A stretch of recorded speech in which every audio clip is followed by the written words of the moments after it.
എല്ലാ ദിവസവും സമയം കിട്ടുമ്പോൾ നടക്കുക എന്ന് പറയുന്ന ഒരു സാധനം. മാസ്ക് ഒക്കെ ഇട്ടിട്ടാണ് മാസ്ക് ഇട്ട് നടക്കും, തൊപ്പി മാസ്ക് ഒക്കെ വെച്ച് നടക്കും. ആ തൊപ്പി മാസ്ക് വെച്ച് നടത്തില്ലെങ്കിൽ ഇന്നലെ ഞാനൊക്കെ പരിപാടി കണ്ട ആൾക്കാർ ചിലപ്പോൾ രാവിലെ തന്നെ നമ്മുടെ മനസ്സ് മടുപ്പിക്കും. ധ്യാനത്തിന് പോയി മാനസാന്തരപ്പെടും, ചിലർ ജയിലിൽ പോയി മാനസാന്തരപ്പെടും. ഞാൻ കോമഡി കേട്ട് മാനസാന്തരപ്പെട്ട ഒരു പാവം കൊണ്ട്. ചേട്ടൻ റൊമാൻറ്റിക് ആണോ? ഞാൻ റൊമാൻറ്റിക് ആണോ എന്നാ? ഞാൻ 3 ദിവസം റൊമാൻറ്റിക് ആയിട്ട് ആശുപത്രി കിടന്ന ആളാണ്. ബേസിക്കലി ഞാൻ ഇലക്ട്രിക് എഞ്ചിനീയറാണ്. പക്ഷെ സത്യം പറയാലോ, എനിക്ക് വീട്ടിലെ ക്രിസ്മസ് സ്റ്റാർ വെക്കാനുള്ള കഴിവും കൂടെ ഇല്ല. പിന്നെ വകയിലൊരു ചേട്ടനുണ്ട്, പുള്ളി കുറച്ച് ഡിസിപ്ലിൻഡാ. വാട്സാപ്പ് ഇല്ല, ഫേസ്ബുക്ക് ഇല്ല, ഇൻസ്റ്റാഗ്രാം ഇല്ല, എന്തിനേറെ പറയുന്നു ഫോൺ പോലും ഇല്ല. സത്യമായിട്ടും ജയിലിൽ ഇതൊന്നും അലൗഡല്ല. പിച്ച വെച്ച നാൾ മുതൽക്കൊരാഗ്രഹം പടം ഷൂട്ടു കാണാനൊന്നു പോകുവാൻ. അച്ഛനിഷ്ടമല്ല പോണതെങ്കിലും ഞാൻ ഒളിച്ചു പാത്തു ഷൂട്ടു കണ്ടിടും.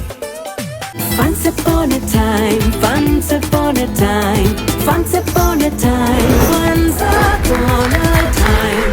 അമൃത ടെലിവിഷന്റെ എല്ലാ പ്രിയമുള്ള പ്രേക്ഷകർക്കും നമസ്കാരം. ഇത് വൺസ് അപ്പോൺ എ ടൈം കലിപ്പനും കാന്താരിയും.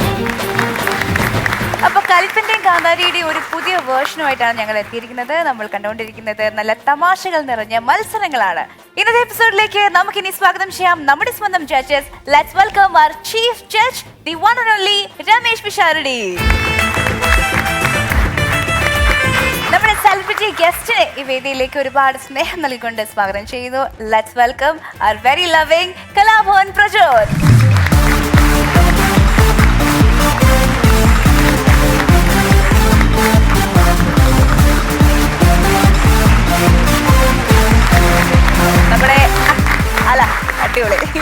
നമ്മുടെ വൺസ് അപ്പോൺ എ ടൈം പുതിയ രൂപത്തിലും ഭാവത്തിലും വന്നു എന്നൊക്കെ പറയുന്ന പോലെ പ്രചോദേട്ടന് പുതിയ രൂപത്തിലും ഭാവത്തിലും വന്നിരിക്കുന്നുണ്ടോ? ആരെങ്കിലും ആയിട്ട് എന്തെങ്കിലും കോമ്പറ്റീഷൻ ഉണ്ടോ? എങ്ങനെയാന്ന് വെച്ചാല് മൊത്തത്തില് ഈ ഫ്ലോറില് അല്ല, ഞാൻ ഈ നിങ്ങളെ കണ്ടു തുടങ്ങിയ കാലം തൊട്ട് നിങ്ങൾ അങ്ങനെ ഒരു ഫിറ്റ്നസ് ഉള്ള ആള് തന്നെയാണ്, ഇല്ലാത്തതായിട്ട് എനിക്ക് തോന്നിയിട്ടില്ല. പക്ഷെ ഈ ഇടയായിട്ട് കുറച്ചുകൂടെ ഒരു ആകാര സൗഷ്ഠവം, ഒരു പുഷ്ടി, നമ്മൾ ഈ പ്രോട്ടീൻ പൗഡർ ഒക്കെ കലക്കി കുടിച്ച് തുടങ്ങുന്നതിന് ശേഷമുള്ള ഒരു സാധനം ഉണ്ടല്ലോ, അതൊക്കെ കാണുന്നുണ്ടോ കയ്യിലും ഇവിടെ നിന്നൊക്കെ തോന്നുന്നുണ്ട്? എന്താ അതിന്റെ രഹസ്യം? ഒന്നുമില്ല, നമ്മൾ ഈ പറയുന്ന പോലെ എന്താണെന്നറിയോ, കുറച്ച് വർക്കൗട്ട് പരിപാടി, ഓട്ടവും ചാട്ടങ്ങളൊക്കെ പതിവായിട്ട് ചെയ്യാറുണ്ട്. പതിവായിട്ട് സമയം കിട്ടുമ്പോഴൊക്കെ ചെയ്യാറുണ്ട്. അപ്പോൾ അത് എന്താ പറയുന്നത്, നമ്മൾ എല്ലാ ദിവസവും സമയം കിട്ടുമ്പോൾ നടക്കുക എന്ന് പറയുന്ന ഒരു സാധനം അത് വേണം എന്നൊരു അഭിപ്രായക്കാരനാണ് ഞാൻ. എന്തെങ്കിലുമൊക്കെ നടക്കുകയോ ഓടുകയോ എന്തെങ്കിലുമൊക്കെ എക്സസൈസ് നമ്മൾ ചെയ്യണം എന്നൊരു അഭിപ്രായക്കാരനാണ് ഞാൻ. മാസ്ക് ഒക്കെ മാസ്ക് ഇട്ട് നടക്കും, തൊപ്പി മാസ്ക് ഒക്കെ വെച്ച് നടക്കും. ആ തൊപ്പി മാസ്ക് വെച്ച് നടത്തില്ലെങ്കിൽ ഇന്നലെ ഞാനൊക്കെ പരിപാടി കണ്ട ആൾക്കാർ ചിലപ്പോൾ രാവിലെ തന്നെ നമ്മുടെ മനസ്സ് മടുപ്പിക്കും. ഞങ്ങൾ ഒന്നിച്ചൊരു പരിപാടി ചെയ്യുന്ന സമയത്ത് ഒരിക്കൽ അന്ന് നമ്മുടെ ഷൂട്ടിങ് താമസിച്ച് ഷൂട്ടിങ്, കാരണം ഈ പ്രോഗ്രാം ഡെയിലി ഉണ്ട്, ഡെയിലി ടെലികാസ്റ്റ് ഉള്ളത് കൊണ്ട് ഞങ്ങൾക്ക് ഒരു ഫ്ലോറിൽ താമസിച്ചിട്ട് ഇന്ന് ഷൂട്ടിങ് രാവിലെ തൊട്ട് രാത്രി വരെ അവിടെ തന്നെ ഒരു മുറിയുണ്ട്, അവിടെ കിടക്കും, പിറ്റേന്ന് ഷൂട്ടിങ് അങ്ങനെയൊക്കെ. അപ്പോൾ ഞങ്ങൾക്ക് ഞങ്ങളുടെ പരിപാടി കാണാനുള്ള സൗകര്യമില്ല.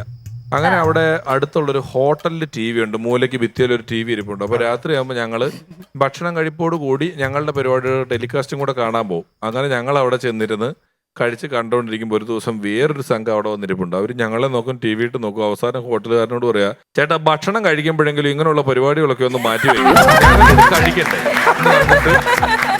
അന്ന് പക്ഷെ നല്ല പരിപാടിയായിരുന്നു കേട്ടോ. ഇവര് ഞങ്ങളോട് വഴക്കുണ്ടാക്കാൻ വേണ്ടി തന്നെ പറഞ്ഞതാണ്. അതെ. അല്ല, അന്ന് ഞങ്ങൾക്ക് സ്ഥിരമായിട്ട് പരിപാടി നടത്തി പിടിക്കുന്ന ഒരാളുണ്ടായിരുന്നു. അപ്പൊ പുള്ളി ഈ പറയുന്ന പോലെ ഒരു വർഷം നമ്മുടെ ഒരു സ്നേഹിതനാണ് പുള്ളി. ഒരു വർഷം നമ്മളെ മാറ്റി നിർത്തി വേറെ കുറെ ആൾക്കാരെ പരിപാടിയാക്കി ഏൽപ്പിച്ച് അങ്ങനെ ആ അമ്പലത്തിൽ ഒരു പരിപാടി പുള്ളി ചെയ്തു. പരിപാടി ചെയ്താൽ ഭയങ്കര ബോറായിരുന്നു. അതിനുശേഷം ഇയാൾ ഈ അടുത്ത വർഷം ഇതേ സ്ഥലത്തേക്ക് തന്നെ ഈ പോസ്റ്റർ അയച്ചു കൊടുത്തു, ഷോക്കാർഡ് വീണ്ടും. അപ്പോൾ പുള്ളി പറഞ്ഞു, നിങ്ങളുടെ കഴിഞ്ഞ വർഷം പരിപാടി നടത്തിയ പരിപാടി മൊത്തം ബോറിലായിരുന്നു, പിന്നെ എന്തിനാണ് ഈ ഷോക്കാർഡ് ഇങ്ങോട്ട് അയച്ചു തന്നെ? അപ്പോൾ പുള്ളി പറഞ്ഞു, അല്ല കഴിഞ്ഞ വർഷം ഞങ്ങൾ പരീക്ഷണം നടത്തിയതാണ്. അപ്പോൾ പുള്ളി ചോദിക്കുക, പരീക്ഷണം നടത്താനേ ഇത് ലാഭമല്ല, അമ്പലം. അത്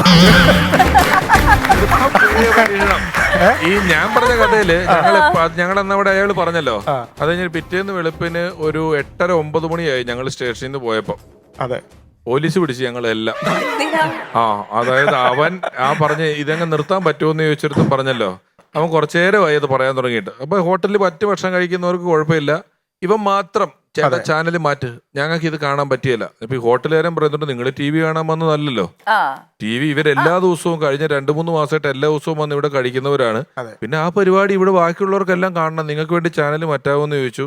അങ്ങനെ കുറച്ച് വഴക്ക് മൂത്തു. അവസാനം കുറച്ച് കഴിഞ്ഞിട്ട് പുറത്ത് ഈ ഹോട്ടലിന്റെ പുറത്ത് ഞാനൊക്കെ കഴിച്ച് തീർന്നിട്ടില്ല, ഒരു ഉന്തും തള്ളും നടക്കുന്നുണ്ട്. നോക്കുമ്പോൾ പ്രചോദേട്ടനും അവനും കൂടെ തള്ളി മറിച്ചിട്ട് അവിടെ പകല് കരിക്ക് വിൽക്കുന്ന ഒരു കടയുണ്ട് ഈ ഹോട്ടലിന്റെ മുന്നിൽ. രാത്രി കരിക്ക് വെള്ളം ആരും കുടിക്കൂല, രാത്രി അത് അടച്ചിട്ടേക്കും. അവിടുന്ന് രാവിലെ ചെത്തിയ കരിക്ക് 2 കൈ പിടിച്ചിട്ട് 2 പേരും വേടാ വേടാ എന്ന് പറഞ്ഞ് നിൽക്കുന്നു. ഞങ്ങൾ പിടിച്ചു മാറ്റാൻ ചെന്നപ്പോഴത്തേക്ക് അവന്റെ 4 കൂട്ടുകാർ വരുന്നു.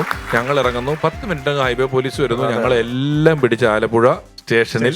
അവസാനം ഒരു വക്കീൽ ആലപ്പുഴയിൽ നിന്ന് വന്ന് ജാമ്യമൊക്കെ എടുത്ത് ഒരു TV കണ്ടതിന്റെ പേരില്. അതെ തന്നെയല്ല അന്ന് എനിക്കൊന്ന് അല്ല എന്റെ വന്ന സാധനം ഉണ്ടായിരുന്നു. സാധനമായിട്ട് എന്തോ സംസാരിച്ച് ഇയാൾ സാധനം ചീത്ത വിളിച്ചു. അങ്ങനെയാണ് നമ്മൾ ഉടക്ക് തുടങ്ങുന്നത്. പ്രൊവോക്ക് ചെയ്ത് ഇതിനെല്ലാം കഴിഞ്ഞ് നമ്മൾ ഈ പിടിച്ചുമാറ്റം എല്ലാം കഴിഞ്ഞതിന് ശേഷം ഈ സാധൻ അവിടെ കിടക്കുന്ന ഒരു പേഴ്സ് അതെടുത്തോണ്ട് നേരെ അവർ ആ കൂട്ടത്തിലേക്ക് ഒരെണ്ണം കൂടെ കൊടുത്തവൻ അവിടെ ചെന്നിട്ട് നിങ്ങളുടെയാണ് പേഴ്സ് എന്ന് പറഞ്ഞ് അവർക്ക് കൊടുത്തു. അവർ 4 പേര് സാധനം പിടിച്ച് ഇടിയോടിയാണ്. അതായത് ഇടിയുടെ ഇടയിൽ അതെ അത് ശത്രു ടീമിൽ ഒരുത്തന്റെ പേഴ്സാ താഴെ വീണേ. സാജൻ ചേട്ടൻ അതിനിടയിൽ ഒരു തോക്ക് കളഞ്ഞ് കിട്ടിയിട്ടുണ്ടെന്ന് വണ്ടർമട്ടായി പറയുന്ന പോലെ വീണ് കിട്ടിയ പേഴ്സ് തുറന്നു കിട്ടുന്ന ഞങ്ങളുടെ അറിയാൻ പേഴ്സ്. എടാ പക്ഷേ നിന്റെയാണോ പ്രജോന്റെയാണോ? അല്ല അപ്പൊ നേരെ അവരെ പിടിച്ച് ഒരു വിധം മാറ്റി നിർത്തിയേക്ക് എടുത്തിട്ട് നിങ്ങളുടെ പേഴ്സാണെന്ന് ചോദിച്ചാൽ അത് മേടിച്ചിട്ട് ഒരെണ്ണം കൂടെ പടോ കൊടുത്തിട്ട് ഇങ്ങോട്ട് വന്നു. സ്റ്റേഷനിലായി അല്ലേ? അതെ നമുക്ക് വന്ന ഉടനെ തുടക്കത്തിൽ തന്നെ പറയാൻ പ്രശ്നം നല്ലൊരു ഓർമ്മകൾ നമുക്ക് കിട്ടിയല്ലോ. അന്നൊക്കെ ഇടിയുണ്ടായാലും മറ്റവന് കാര്യമായിട്ടൊന്നും പറ്റരുതെന്ന് പ്രാർത്ഥിച്ചിട്ടുള്ള ഇടിയുള്ളൂ. ഇപ്പോഴാണെങ്കിൽ ഒറ്റ ഇടിക്ക് 2 പേര് ക്ലോസ്, 2 കേസ് എല്ലാം എല്ലാം.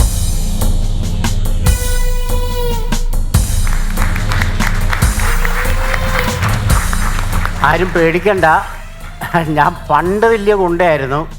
ഇപ്പം മാനസാന്തരം വന്ന ഒരു പാവം ഗുണ്ടയാണ്. എൻ്റെ പേര് ഗുണ്ട രാഹുൽ. അതെ, രാഹുൽ കെ. എൻ്റെ ചരിത്രം പറഞ്ഞാലേ പൊടികെട്ടിയ ഗുണ്ടയായിരുന്നു ഞാൻ പണ്ട്. അങ്ങനെ ഒരുപാട് ഗുണ്ടത്തരങ്ങളൊക്കെ കാണിച്ചു നടക്കുന്ന സമയത്ത് പല ഗുണ്ടകളും മാനസാന്തരപ്പെടും. ധ്യാനത്തിന് പോയി മാനസാന്തരപ്പെടും, ചിലർ ജയിലിൽ പോയി മാനസാന്തരപ്പെടും, ചിലർ ജീവിതത്തിൽ പട്ടിണി കാരണം മാനസാന്തരപ്പെടും. ഞാൻ കോമഡി കേട്ട് മാനസാന്തരപ്പെട്ട ഒരു പാവം ഗുണ്ടയാണ്. അല്ല അത് ചില സത്യങ്ങളുണ്ട്. ചില കോമഡികള്, ചില കാര്യങ്ങളൊക്കെ ചില സിനിമ കണ്ട് മാനസാന്തരം വരുന്ന ആൾക്കാരുണ്ട്. ഒരു സിനിമ കാണുമ്പോൾ അത് മനസ്സിനെ വല്ലാതെ സ്വാധീനിച്ചിട്ട് സ്വഭാവം മാറുക. സിനിമ കണ്ട് ചീത്തയാവുന്നവരെന്ന് പറയുന്നവരും ഉണ്ടെന്ന് പറയുന്നു. അല്ല ഇതിപ്പോ കോമഡി പരിപാടികൾ കണ്ട് ജീവിതത്തെ അങ്ങനെ വളരെ നൈർമല്യത്തോടെ കാണാനുള്ള ഒരു മനസ്സിലേക്ക് എത്തി അല്ലേ? പക്ഷെ ഞാൻ മുഴുവൻ പറയട്ടെ, പക്ഷെ ഇപ്പോഴും കുഴപ്പമുള്ളതെന്ന് വെച്ച് കഴിഞ്ഞാൽ ഇടയ്ക്കിടയ്ക്ക് കോമഡി കേട്ടില്ലെങ്കിൽ ഞാൻ വയലന്റ് ആവും. നല്ല നല്ല കോമഡികൾ ഇടയ്ക്കിടയ്ക്ക് പറഞ്ഞില്ലെങ്കിൽ കത്തിയാനെടുക്കും. ഉള്ള കാര്യം ഞാൻ പറഞ്ഞേക്കാം. എനിക്ക് കോമഡികൾ കേട്ടോണ്ടിരിക്കണം. ഇവിടെ നല്ല നല്ല കോമഡികളുണ്ട്. ഞാൻ വന്നപ്പോ ഒരു കാര്യം ചോദിക്കണം, ഈ പാട് എങ്ങനെ ഉണ്ടായതാണെന്ന്? ഈ പാടാ അത് പുലി പിടിക്കാൻ പോയതാ. പുലി പിടിച്ചിട്ടുണ്ട്. പിന്നെ നാട്ടില് പുലി ഇറങ്ങിയ സമയത്ത് വേട്ടക്കാരൻ വന്നു. അപ്പൊ വേട്ടക്കാരന് ഒറ്റയ്ക്ക് കാട്ടിൽ പോകാനൊരു പേടി. അത് നാട്ടിലെ ഏതെങ്കിലും ധൈര്യമുള്ള ഒരാൾ പോകണമെന്ന് പറഞ്ഞു. അപ്പോൾ ആൾക്കാർ മുഴുവൻ പറഞ്ഞു ഗുണ്ട ഞാനാണല്ലോ, രാഹുൽ പോയാൽ മതി. അങ്ങനെ ഞാനും വേട്ടക്കാരനോട് കാട്ടിലൂടെ പോവുക. ഘോര മൃഗങ്ങളുടെ അലർച്ചകള്, ആനയുടെ ചിഹ്നം വിളി, കൂറ്റാക്കൂറ്റിട്ട് ചീവീടിന്റെ കരച്ചില്. ഇതിനിടയിൽ ഞങ്ങൾ പതുങ്ങി കാട്ടിലൂടെ ഇങ്ങനെ പോവുകയാണ്. ഏത് നിമിഷവും പുലി ചാടി വീഴാം. തോക്കും ചൂണ്ടിങ്ങനെ നിൽക്കുന്ന സമയത്ത് പെട്ടെന്ന് ഒരു തവള വട്ടം ചാടി. അത് കണ്ട് പേടിച്ച് ഞാൻ ഓടിപ്പോ ഇല്ലിമ കൊണ്ടതാ. നമ്മള് വിചാരിച്ച ബിൽഡപ്പൊക്കെ കേട്ടപ്പോ പുലി മാന്തിയാണല്ലോ ഞാൻ വിചാരിച്ചു. കയ്യിലെ പടം ഇതാ. അത് ഇതുപോലത്തെ കേസൊന്നും അല്ല. എനിക്ക് കൊപ്രയുടെ പരിപാടിയാ. ഈ കൊപ്ര കച്ചവടം എന്ന് പറയുമ്പോൾ മത്സരമുള്ള ഫീൽഡാണല്ലോ. ഒത്തിരി ഗുണ്ടായുസൊക്കെ കാണിച്ചാലേ പിടിച്ചു നിൽക്കാൻ പറ്റുള്ളൂ. അങ്ങനെ ചില അടിപിടിയും ബഹളങ്ങളൊക്കെ ഉണ്ടാവാറുണ്ട് ഇതില്. അങ്ങനെ ഒരു ദിവസം ഞാൻ കൊപ്ര ഉണക്കാനായിട്ട് ഇങ്ങനെ ഇരിക്കുന്ന സമയത്ത് പെട്ടെന്ന് ഇരുട്ടത്തൊരു കാൽപരിമാറ്റം. അപ്പൊ ഞാൻ ജാഗരൂകനായി. വേറെ ഗുണ്ടയായിരിക്കും. ഞാൻ പിന്നെ നോക്കി കഴിഞ്ഞപ്പോ ഇരുട്ടത്ത് 2 പേര്. ആരടാ എന്ന് ചോദിച്ചപ്പോ ഗുണ്ട സുധീഷ്, ഗുണ്ട രാഘവൻ. മാർ 2 പേരും എന്റെ അടുത്തേക്ക് ഇങ്ങനെ അടുത്തടുത്ത് വരിക. തീർക്കാൻ വരുമായിരിക്കും. ഞാൻ ധൈര്യത്തിൽ ചോദിച്ചു എന്താടാ എന്റെ ഉദ്ദേശം എന്ന് ചോദിച്ചു. അപ്പൊ അവര് പറഞ്ഞു ചേട്ടാ ഞങ്ങൾ ഈ കൊപ്ര കുത്തണത് കണ്ടിട്ടില്ല, ഒന്ന് കാണിച്ചു തരാമോ എന്ന് ചോദിച്ചു. ഞാൻ പറഞ്ഞു അതിനെന്താ ഇപ്പൊ തന്നെ കാണിച്ചു തരാറുണ്ട്. കത്തിയെടുത്ത് കൊപ്ര ഇങ്ങനെ ഒറ്റ കുത്തല, കത്തി തെന്നിര എന്റെ ഒറ്റ കൊള്ളല്. ചോര എങ്ങനെ ചീറ്റണം, അയ്യര് കളി ചോരയുടെ. അങ്ങനെ കൊപ്ര കുത്തിപ്പോ കൊണ്ടതാണോ കയ്യില്? അതെ. അപ്പൊ ഈ ഗുണ്ട സുധീഷും മറ്റവനും ഒക്കെയോ? ഗുണ്ട സുധീഷ് രക്തം കണ്ട വഴി ബോധം കെട്ട് അപ്പൊ തന്നെ വീണു. അയ്യോ. രാഘവനോ? മറ്റവനാണെങ്കിൽ ഇതൊന്നും എനിക്ക് കണ്ടു നിൽക്കാൻ വയ്യേ എന്നും പറഞ്ഞിട്ട് കരച്ചിലോട് കരച്ചില്. രാഹുൽ രാഹുൽ കെ ആ? എന്തു പറ്റി? കോമഡി കേൾക്കാനിട്ടേ എനിക്ക് ദേഷ്യം വരുന്നുണ്ട്. അയ്യോ വയലന്റ് പുള്ളി പറഞ്ഞ കോമഡി തുടങ്ങും സാർ. ഇപ്പൊ തന്നെ തുടങ്ങാൻ ചേട്ടാ. കോമഡി പെട്ടെന്ന് പറ. നിങ്ങൾ ഇവിടെ നിന്ന് തുടങ്ങാം. നിങ്ങൾ അവിടെ നിന്ന് പറയാൻ അവിടെ പറ്റില്ല. ഇരുന്നാ മതി, തുടങ്ങും. ഈ കോമഡിക്ക് വയലന്റ് ആയാലേ ആ. ഞാനപ്പൊ തന്നെ ചവിട്ടി കൈയിടും. ഇല്ലില്ല, ഇപ്പം ഈ സ്പോട്ടിൽ നമ്മൾ കോമഡി കോമഡി തുടങ്ങാം. തുടങ്ങാം. ചേട്ടൻ കൊണ്ടുവരുന്നു. ചേട്ടൻ അവിടെ ഇരുന്നോ കേട്ടോ. ഇപ്പൊ പറ, ഇപ്പൊ Please, പറ. please. അയ്യോ പെട്ടെന്ന് പറ. പിന്നെ ഇടാം. മക്കളെ ഒരു കോമഡി പറ. പെട്ടെന്ന് പറഞ്ഞോ, അല്ലെ മൂക്കി കൈയിടും.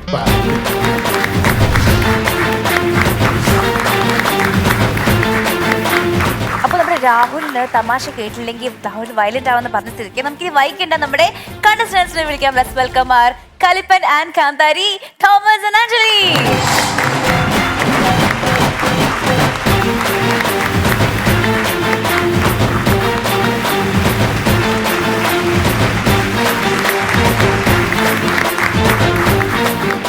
തോമസ് വന്നിരിക്കുന്നത് കോതമംഗലത്തു നിന്നാണ്.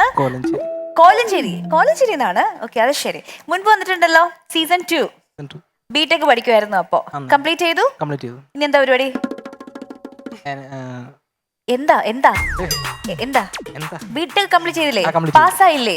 സപ്ലി ഉണ്ടോ? ഇല്ല. അപ്പൊ ഇനി അടുത്ത പരിപാടി എന്താ? ഒന്ന് ഇടപെടൂ ചേട്ടന്മാരെ. ഞാൻ ഇങ്ങനെ ചോദിക്കാനായിട്ട് ഗുണ്ടാളി ചോദിക്കുന്ന കാര്യമായി പോയില്ലോ. ആ പാവപ്പെട്ട ചെക്കൻ്റെ അടുത്ത് ഈ മാതിരി ഇങ്ങനെ ഡയാന അങ്ങനെ എന്താന്നല്ല, അതിനൊന്ന് സൗമ്യമായിട്ട് അവനോട് ചേട്ടാ സാർ ചോദിച്ചത് വീട്ട് ഇനി എന്താ പരിപാടി അങ്ങനെ അവനെ ഒന്ന് മയക്കി ചോദിച്ചാൽ പറയും. തോമസേ, ബിടെക് കഴിഞ്ഞോ? ഇനി എന്താ പരിപാടി? ഇപ്പൊ ഞാൻ കമ്പനി ജോലി ചെയ്തോണ്ടിരിക്കുക. ജോലി ചെയ്തോണ്ടിരിക്കുന്നു. ഏത് കമ്പനിയാ? ഒരു അലൻസ് എന്ന് പറഞ്ഞ എനർജി ഓഡിറ്റുമായിട്ട് ബന്ധപ്പെട്ട കമ്പനിയാണ്. ആണല്ലോ. എത്ര നാളായി വർക്ക് ചെയ്യാൻ തുടങ്ങിയിട്ട്? ഒരു മാസം ആവണുള്ളൂ. നന്നായിട്ട് പോകുന്നുണ്ട് അല്ലേ? ശരി, ഒരുപാട് സന്തോഷം കേട്ടോ. Welcome welcome. ഇതിപ്പോ ഇവന് കല്യാണം ആലോചിച്ച് വന്ന പെണ്ണിന്റെ അമ്മ ചോദിക്കുന്ന പോലെ ഉണ്ടായിരുന്നു. ഞാൻ പെണ്ണായിട്ട് ചോദിക്കാനാ പറഞ്ഞത്. ഇവന് കല്യാണം ആലോചിച്ച് വന്നൊരു പെണ്ണ് അവനോട് സംസാരിക്കുമ്പം ചോദിക്കുന്നത് ഇതിപ്പോ എത്ര നാളായി ജോലിക്ക് പോകുന്നു, ശമ്പളം എന്തുണ്ട് എന്നൊക്കെ ചോദിക്കുന്ന ഒരു പെണ്ണിന്റെ അമ്മയുടെ ഭാവം വന്നു. അങ്ങനെയല്ല, കല്യാണ പെണ്ണായിട്ട് ഡയാൻ ഒന്നുകൂടെ ചോദിക്കും. ആ തോമസേ റെഡി ചെയ്യുന്നു. ആ ഹലോ. അവനിപ്പോ പെണ്ണ് കാണാൻ നിൽക്കുന്ന മൂഡിലാ നിൽക്കുന്നത്. ആ തോമസ് ബിടെക് കംപ്ലീറ്റ് ചെയ്തു അല്ലേ? കഴിഞ്ഞു. ഓക്കെ. ഇപ്പൊ എവിടെ വർക്ക് ചെയ്യുന്നത്? ഇപ്പൊ ഞാൻ എനർജി ഓഡിറ്റ് ആയിട്ട് ബന്ധപ്പെട്ട ഒരു കമ്പനിയിലാണ് വർക്ക് ചെയ്യണേ. എന്താ പേര് ആരുടെ? കമ്പനിയുടെ? അലൻസോ എന്ന് പറയും. അലൻസ്. ഓക്കെ. എങ്ങനെ സാലറി ഒക്കെ എങ്ങനെയാ? കുഴപ്പമില്ല ചേച്ചി, പോണ്ട്. ചേച്ചിയോ? അല്ല കുഴപ്പമില്ല, നന്നായിട്ട് പോകുന്നുണ്ട്. നന്നായിട്ട് പോകുന്നുണ്ട് അല്ലേ? ഓക്കെ. ലൈക്ക് ഇവിടെ തന്നെ കണ്ടിന്യൂ ചെയ്യാനാണോ പ്ലാൻ? അതോ ഞാൻ നാട് വിടാനാണ് പ്ലാൻ. വേറെ എന്താ ചെയ്യുന്നത് വർക്കിംഗ് അല്ലാണ്ട്? വർക്കിംഗ് അല്ലാതെ ഞാൻ ചുമ്മാ ഇരിക്കും. അല്ല വെറുതെ ഇരിക്കും. സ്റ്റാൻഡപ്പ് ചെയ്യുന്നു. സ്റ്റാൻഡപ്പ് ചെയ്യും. മതി മതി മതി. കലിപ്പിന് ഇത് വന്നു, ദേഷ്യം വന്നു. രാഹുലിന്റെ പ്രശ്നം എത്ര? അഞ്ജലി, ഇപ്പൊ ഡയാന ചെയ്ത വേഷം ഉണ്ടല്ലോ, നമുക്ക് ബാക്കിയൊക്കെ പിന്നെ പറയാം. അത് അഞ്ജലി ഒന്ന് ചെയ്. രാഹുലിന്റെ പെണ്ണ് കാണലാണ് കേട്ടോ. അതിലൊരു സന്തോഷം നോക്കിയേ. ആ പെണ്ണ ചേട്ടൻ എന്ത് ചെയ്യുന്നു? ഞാനോ? ഞാൻ ജനങ്ങളെ സംരക്ഷിക്കുന്നു. ചേട്ടൻ എന്താ ഇടക്കിടക്ക് ചെവി ഇങ്ങനെ ചൊറിയുന്നത്? എൻ്റെ ചെവിയിലേ ഒരു കോമഡി കയറിയില്ലെങ്കിൽ വയലന്റ് ആവും ഞാൻ. അതിന്റെ ഒരു കുഴപ്പമാണ്. ഇത് വലിയ പ്രശ്നമാവല്ലോ. പ്രശ്നമാവും. കോമഡി പറഞ്ഞില്ലെങ്കിൽ എനിക്ക് പ്രശ്നമാവും. ചേട്ടൻ റൊമാൻറ്റിക് ആണോന്ന് നോക്കിയേ. ചേട്ടൻ റൊമാൻറ്റിക് ആണോ? ഞാൻ റൊമാൻറ്റിക് ആണോന്നാ? ഞാൻ 3 ദിവസം റൊമാൻറ്റിക് ആയിട്ട് ആശുപത്രി കിടന്ന ആളാണ്.